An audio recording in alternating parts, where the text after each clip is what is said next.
আপনি যে কথাটা বলেছেন, ধন্যবাদ শহীদ মাসুদ ভাই আপনাকে।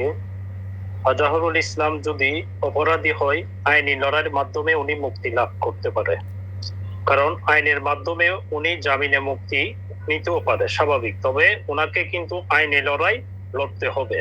যতই বাধা আসুক না কেন, ওনাকে সম্পূর্ণভাবে গণতান্ত্রিক যেটা চলিত আইন রয়েছে, ওই আইনের সাথে গণতান্ত্রিক ভাবে ওনাকে লড়াই করে উনি যদি নির্দোষ হয়ে থাকে, তাহলে ওনাকে অবশ্যই মুক্তি আমরা দাবি করি।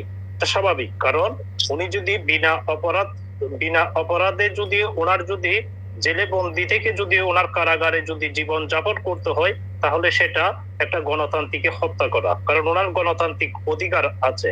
ওনাকে যেই অপরাধে ওনাকে জেলে পাঠানো হয়েছে, যে অপরাধে ওনার শাস্তি হচ্ছে, সেই অপরাধটুকু কতটুকু সঠিক তদন্ত অনুযায়ী আইনি লড়াই করতে হবে।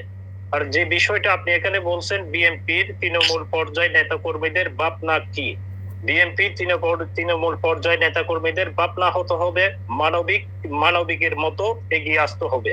আগামী বাংলাদেশ এমনিতে বললে কিচ্ছু হবে না। আগামী বাংলাদেশ যদি আলোকিত গড়ে তুলতে চান, তাহলে প্রতিহিংসা, কাদা ছোড়াছুড়ি সবকিছু বন্ধ করে জনতা কি চাচ্ছে, জনতার মন কতটুকু অর্জন করতে পারবেন, সেই লক্ষ্যে তৃণমূল পর্যায় থেকে শুরু করে এবং কি বর্তমান বাংলাদেশ জাতীয়তাবাদী দলের নেতৃবৃন্দ যারা রয়েছে, সবাইকে এগিয়ে আসার এটা জরুরি মনে করি। কারণ আমিও বিএনপি কে সাপোর্ট করি, সেটা আপনি নিশ্চয়ই জানেন। তবে এখানে বিষয়টা হচ্ছে ভিন্ন। আজকের যে প্রেক্ষাপটটা আমরা দেখেছি, বিগত 4 মাস, গত 4 মাসে লন্ডন সফরে আপসীন নেত্রী, দেশনেত্রী বেগম খালেদা জিয়া যখন চিকিৎসা শেষে আজকে যখন দেশে ফিরছে, তখন বুঝতেছে দেশের মানুষ কতটুকু বিএনপির উপর আস্থা রাখতেছে।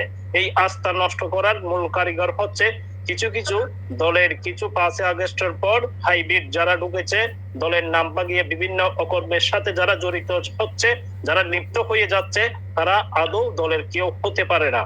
কারণ চাঁদাবাজ যে কোনো দলেরই হোক না কেন, সেটা কোনো দলের দায়িত্ব নেবে না। একটা চাঁদাবাজকে যদি আপনি প্রশ্রয় দেন, তাহলে আপনার দলের ইমেজ ক্ষুণ্ণ হবে, সেটা সবাই জানে। তো আমরা চাচ্ছি শুধু জামাত কি করতে, সেদিকে আমাদেরকে সজাগ থাকতে হবে না।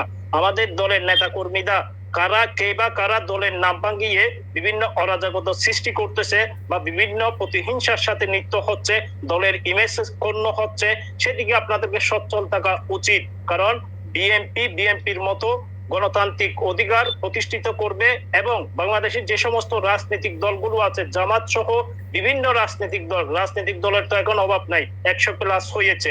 এই 100+ রাজনৈতিক দল চাচ্ছি গণতান্ত্রিক ভাবে আগামী একটি বাংলাদেশ, আলোকিত বাংলাদেশ গড়ে উঠুক। ধন্যবাদ। আপনাকে স্যালুট, সুন্দর কথা বলেছেন মোহাম্মদ।